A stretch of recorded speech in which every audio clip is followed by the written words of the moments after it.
పిల్లల్ని. తమ్ముడు చాలా దూరం నుంచి వచ్చారు, చక్కగా పిల్లల్ని నడిపించడానికి. మరి 2 సంవత్సరాల మట్టి వాళ్ళు తయారు చేస్తున్నాం.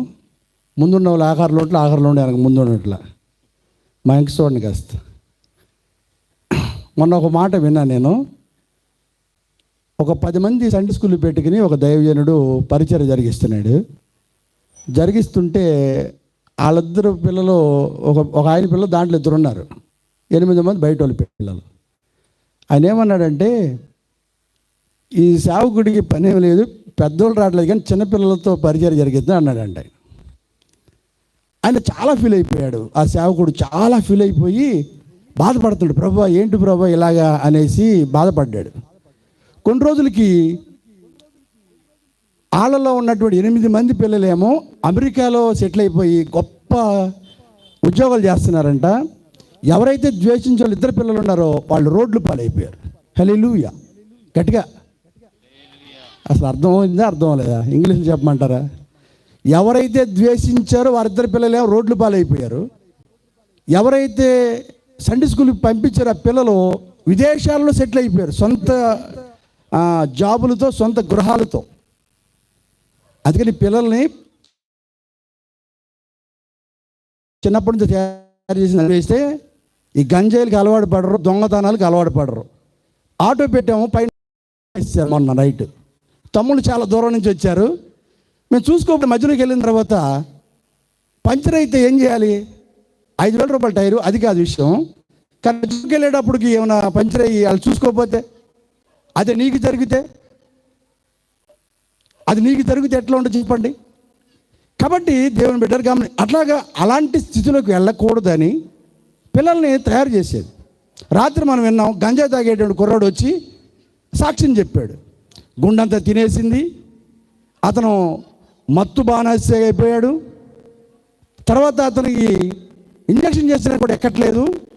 మనం విన్నాం రాత్రి, చాలా చక్కని సందేశం విన్నాం. దాదాపుగా 2 గంటల సాక్ష్యం అవుతుంది, కానీ 45 మినిట్స్లో ముగించాడు. మీ బిడ్డలు అలా అవ్వకూడదు. నేను చూస్తూ ఉన్నాం, గోళ్ళ పెట్టుకుని వాళ్ళు వేలాడుతుంటుంటారు. కానీ ఈ పిల్లలు అలా అవ్వకూడదనే ప్రయాస. చాలామంది అంటారు, ఈ సేవకుడికి ఈ పాస్టర్ గారు డబ్బులు వస్తాయి అనుకుంటున్నారు చాలామంది. నాకు బ్యాంక్ కార్డు తీసుకొచ్చి మీకు ఇస్తా, ఎవరైనా సరే వస్తే 300 మీరు తీసుకుని నాకు 100 ఇవ్వండి. నా స్నేహితుడు ఒక ఆయన అన్నాడు, ఈ ఫ్లెక్సీ వర్క్ కానీ పాంప్లెట్ కానీ ఆయన చేస్తాడు. మొత్తం డిజైనింగ్ ఆయన చేసి ఈ ఫ్లెక్సీ వర్క్ కానీ అంత తెలిసి చేసి నాకు ఇస్తాడు ఆయన. నా తమ్ముళ్ళు ఉన్నారు, వీళ్ళందరూ తక్కువ రేటు, అతి తక్కువ రేటుతో ఇవన్నీ పెడతారు నాకు. వాళ్ళే వచ్చి స్వయంగా లైట్లు కడతారు. టైర్ ఎత్తేసారు, ఒక లైట్ అయితే 5,000 రూపాయలు ఒక లైట్. అది గమనించండి. మీ ఏరియాకి వచ్చి మేము పని చేస్తుంటే సహకరించేవాళ్ళు లేరు. మీ పిల్లల కోసం మేము ప్రయాసపడితే మీరు పంపించట్లేదు. మీ పిల్లలు రమ్మని చెప్తుంటే తీసుకెళ్ళిపోతున్నారు మీరు. కానీ వాళ్ళు చిన్నప్పుడు తయారు చేస్తే కింగ్ లాగా ఉంటారు. కాబట్టి గమనించండి, చిన్నపిల్లలు ఇక్కడ మీటింగ్ జరుగుతుంటే పిల్లల్ని తీసుకెళ్ళిపోతుంటారు మీరు. మీ ఇష్టం, అది మీ చేతిలోనే ఉంది. మీ పిల్లలు వస్తే ధనికులు అవుతారు. దేవుడు వాళ్ళ జీవితాలకు విప్లవాత్మకంగా మారుస్తాడు. చాలామంది చూస్తూనే ఉంటారు, కూర్చోరాని కూడా చాలామంది అనరు. అల్లరి చేస్తుంటే ఎవరే వద్దురా అని కూడా అంటారు చాలామంది. అలాగే అల్లరి చేయనిస్తారు. అది మీకు బాగుందా? మీ పిల్లలు నాశనం అయిపోవడం మీకు బాగుందా? మీ పిల్లలు దారి తప్పిపోవడం మీకు బాగుందా? చాలామంది డబ్బులు రావట్లేదు నాకు, నేను కష్టపడతాను. పిల్ల మా అమ్మాయి జాబ్ చేస్తే దీనికి ఆమె శాలరీలో సగం జీతం ఇచ్చింది. నా స్నేహితులు 10 భాగాలు ఇస్తే నేను పని చేస్తా, నేను కూడా పని చేస్తా, డబ్బులు తీసుకొచ్చి ఖర్చు పెడతా. దేవుడు చెప్పాడు,